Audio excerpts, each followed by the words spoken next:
So, hi everyone. Today we are going to learn the verb and the kinds of verb.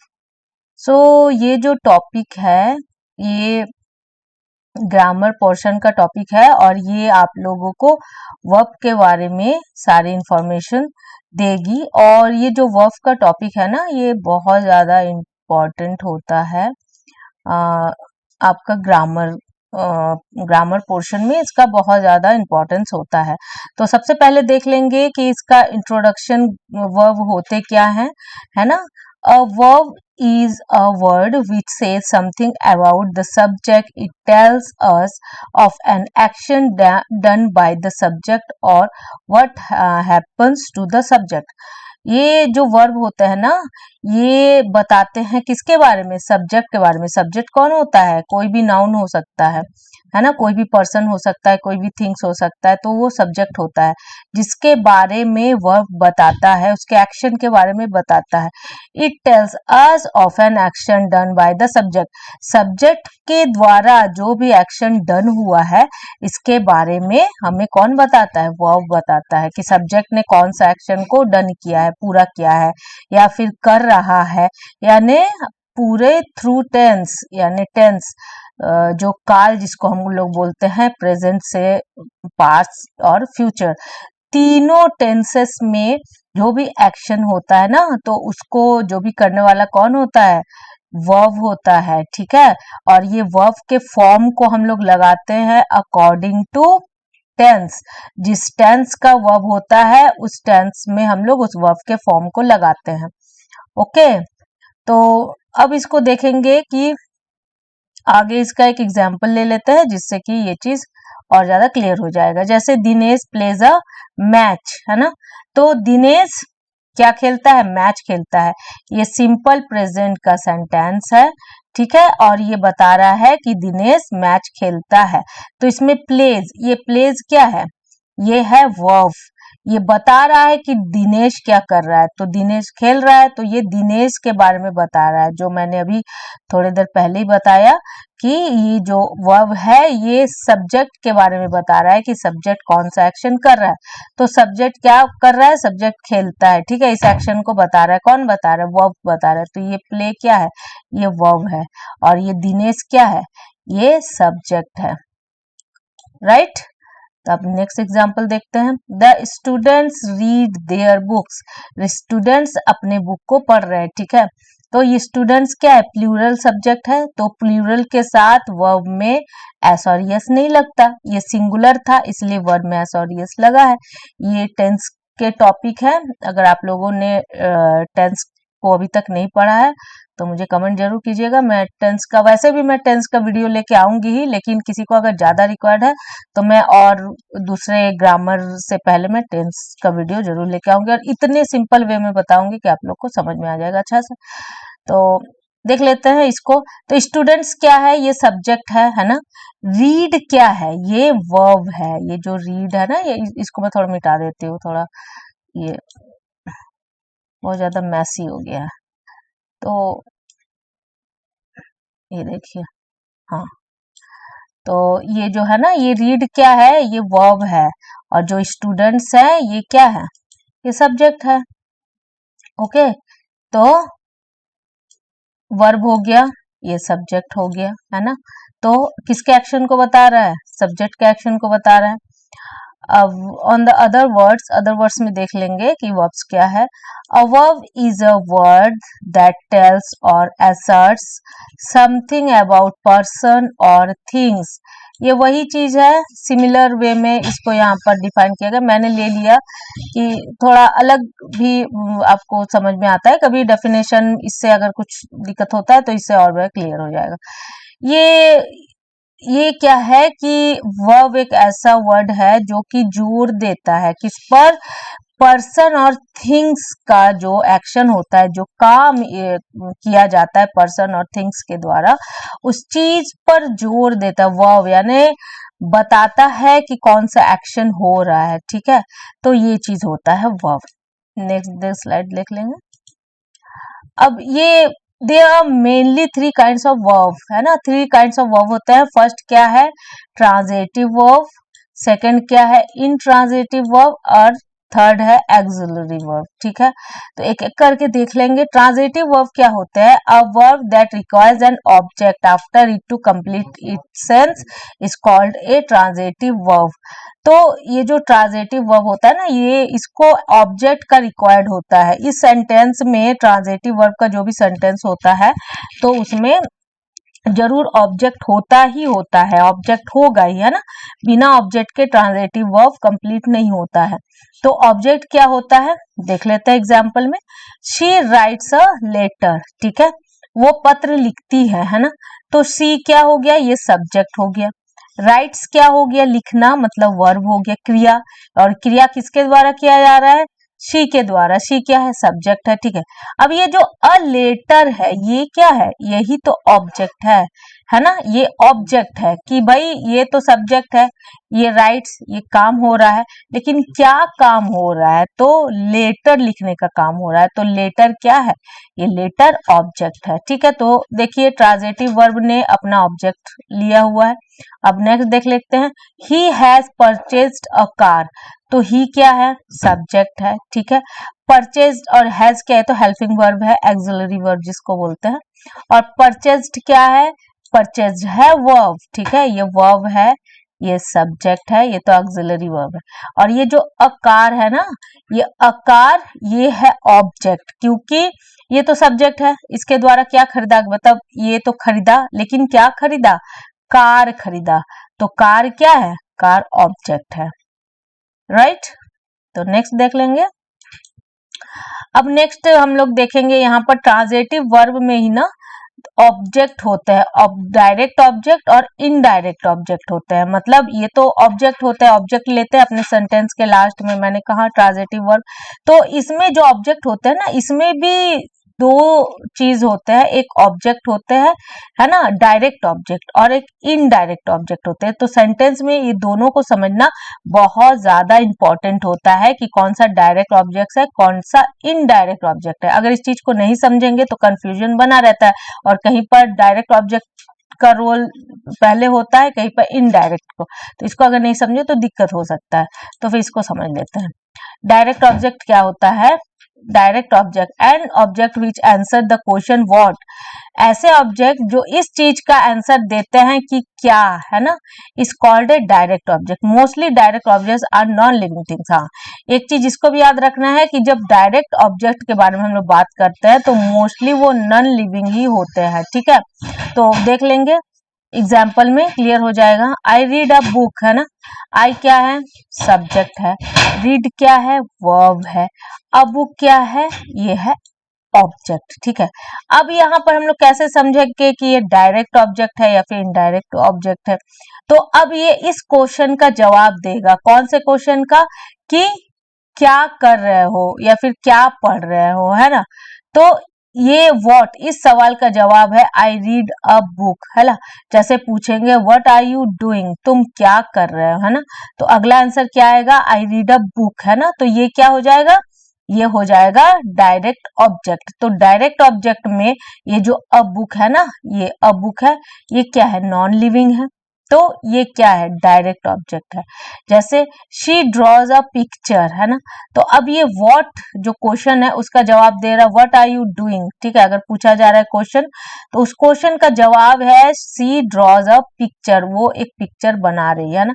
She क्या हो गया, सी हो गया subject. ठीक है, ड्रॉ क्या हो गया, ड्रॉज हो गया वर्ब. और ये जो पिक्चर है ये क्या हो गया, ये हो गया ऑब्जेक्ट, मतलब डायरेक्ट ऑब्जेक्ट हो गया. तो डायरेक्ट ऑब्जेक्ट इसलिए भी हम लोग मतलब इसको समझ सकते हैं. एक तो ये है कि सवाल व्हाट के सवाल का जवाब दे रहा है, और नेक्स्ट ऐसे पकड़ सकते हैं कि यहाँ पर जो ऑब्जेक्ट है ये नॉन लिविंग है ना, ये नॉन लिविंग है, इसलिए हम लोग इस चीज को पकड़ सकते हैं. ठीक है, तो इसको फिर आगे देखते हैं. अब है इनडायरेक्ट ऑब्जेक्ट. तो इनडायरेक्ट ऑब्जेक्ट क्या होता है, an object that answers the question of whom is called indirect object. Mostly indirect object are living. अब हम लोग यहाँ देख सकते हैं कि जो डायरेक्ट ऑब्जेक्ट होते हैं मोस्टली ये क्या होते हैं, ये नॉन लिविंग होते हैं, लेकिन जो इनडायरेक्ट ऑब्जेक्ट है वो ज्यादातर क्या होते हैं, लिविंग होते हैं। और ये हुम मतलब हुम किसको, किसका, इस चीज का ये जवाब देते हैं, हुम का। ठीक है, तो अब देख लेते हैं example. I asked Harry to कम।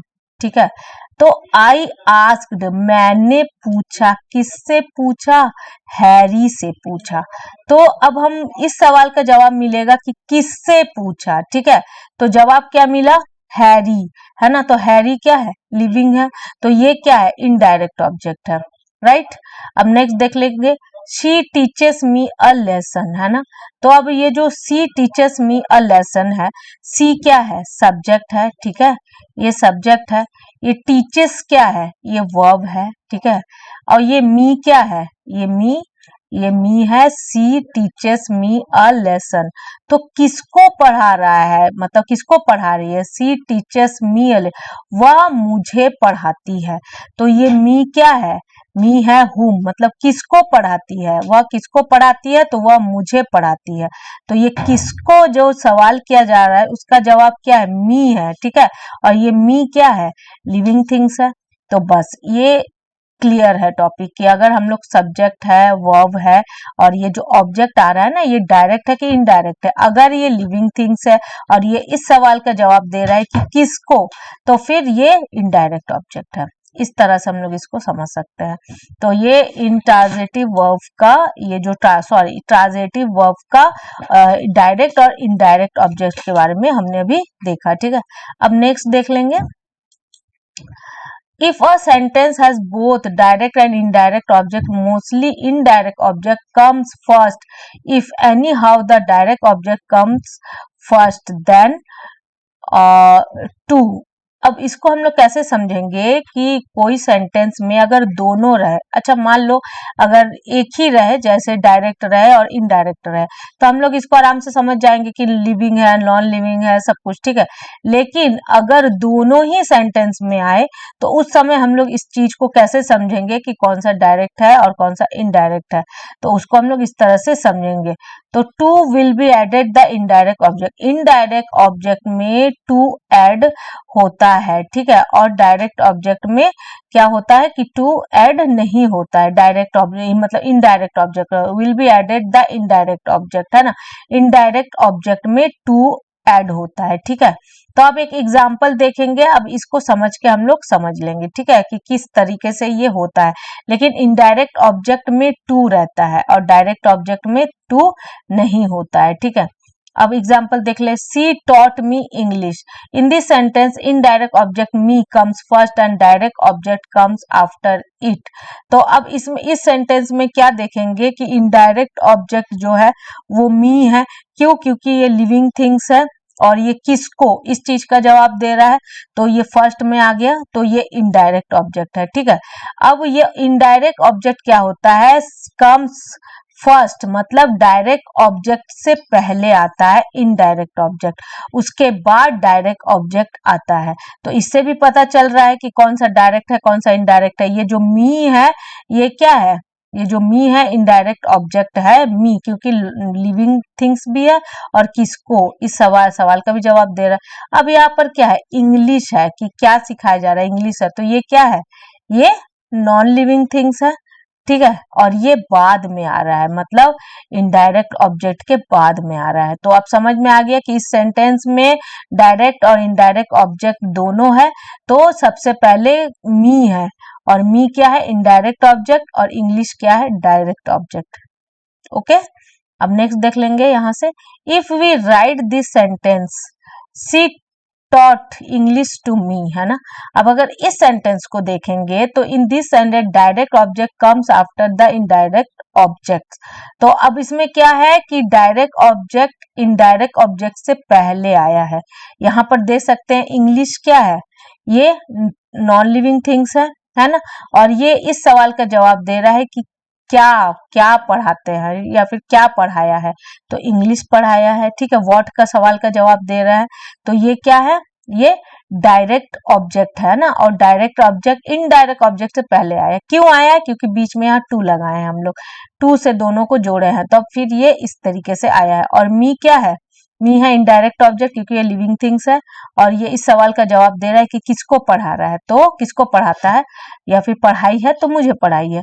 तो फिर ये मी क्या है? ये है इनडायरेक्ट ऑब्जेक्ट, और डायरेक्ट ऑब्जेक्ट इंग्लिश है। अगर टू से हम लोग इस चीज को अगर बनाते हैं सेंटेंस को, तो पहले क्या आता है? पहले आएगा डायरेक्ट ऑब्जेक्ट और फिर बाद में आएगा इनडायरेक्ट ऑब्जेक्ट। ओके, अब नेक्स्ट देख लेंगे।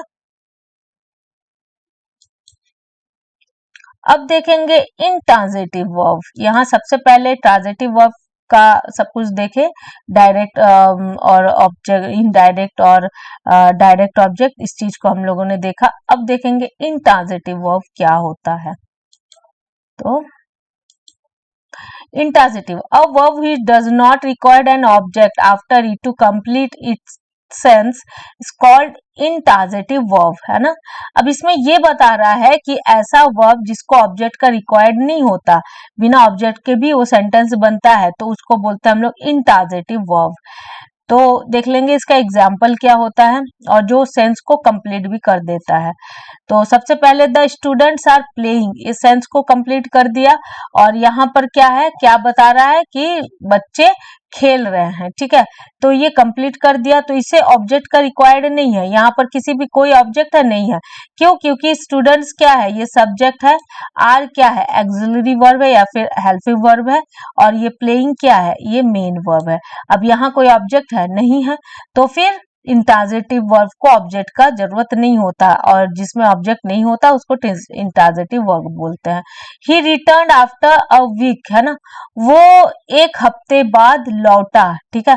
अब यहाँ पर भी देख सकते हैं, ही क्या है, सब्जेक्ट है, रिटर्न क्या है, वर्ब है ना, और ये यहाँ भी किसी भी तरह का ऑब्जेक्ट का जरूरत नहीं है। अ वीक क्या है, ये एक जैसे सप्ताह के बारे में हम लोग बता रहे हैं, तो यहाँ कोई भी ऑब्जेक्ट नहीं है, तो इसीलिए इंट्रांजिटिव वर्ब में ऑब्जेक्ट का जरूरत नहीं होता, रिक्वायर्ड नहीं होता।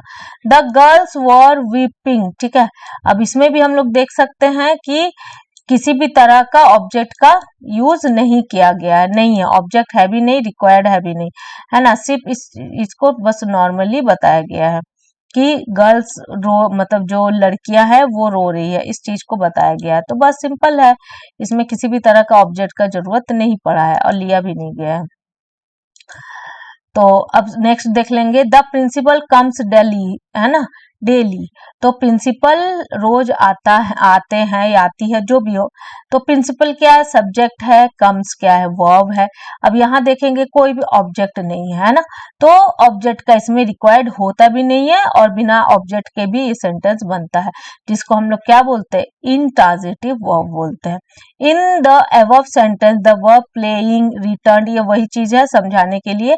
weeping and comes are such verbs which do not have any object. Such verbs are called intransitive verbs. Jin verbs जिन्हें किसी भी तरह के ऑब्जेक्ट का जरूरत नहीं होता, उन वर्ब को क्या बोला जाता है, इंट्रांजिटिव वर्ब बोला जाता है, जैसा कि इसमें हम लोगों ने पढ़ा है अभी। अब नेक्स्ट देख लेंगे। अब नेक्स्ट है ऑक्सिलरी वर्ब, ठीक है।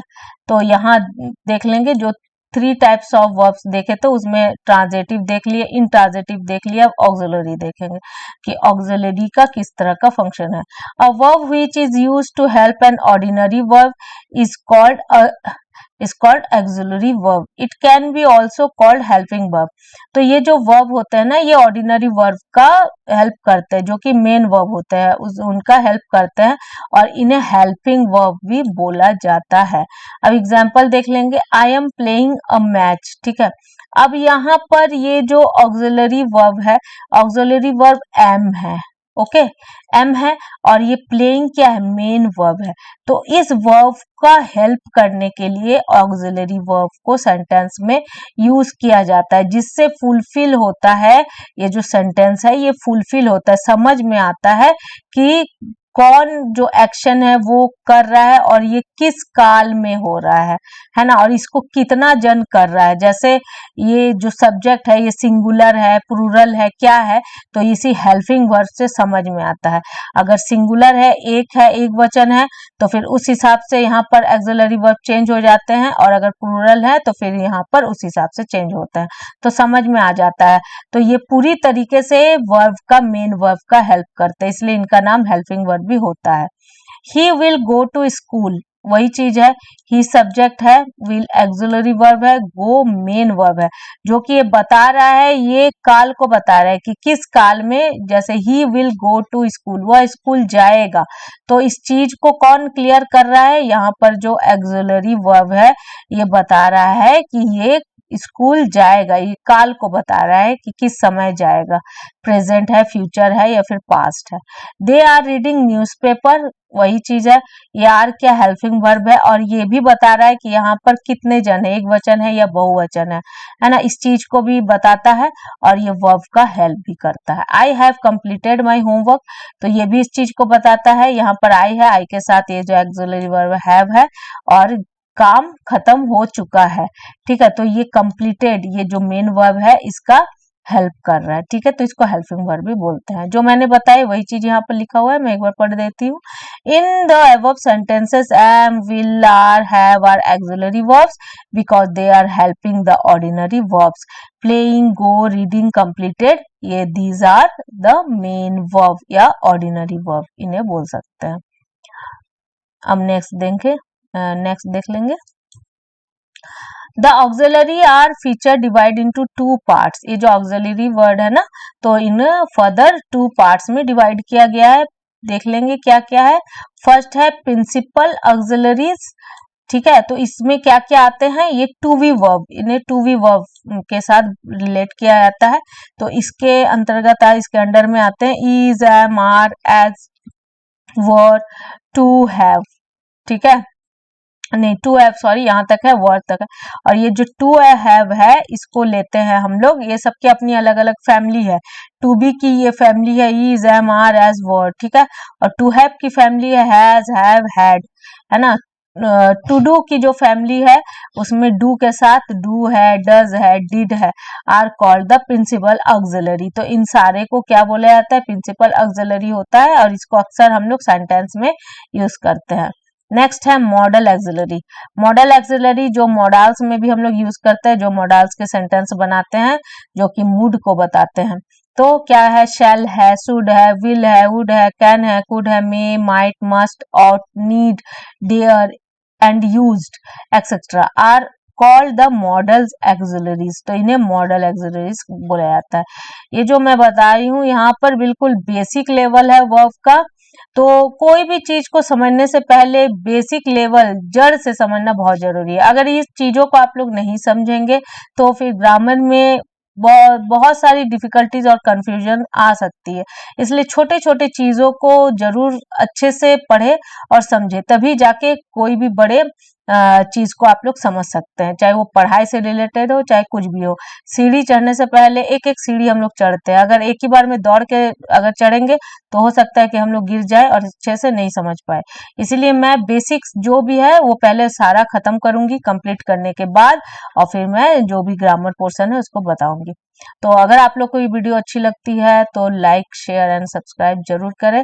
तो अगर आप लोग मुझे एंकरेज करेंगे, लाइक करेंगे, शेयर करेंगे, सब्सक्राइब करेंगे, तो मैं मोटिवेट होंगी और आगे इससे भी अच्छी अच्छी वीडियो मैं लाते रहूंगी। तो आज के लिए इतना ही। Thanks for watching and take care of yourself. Bye.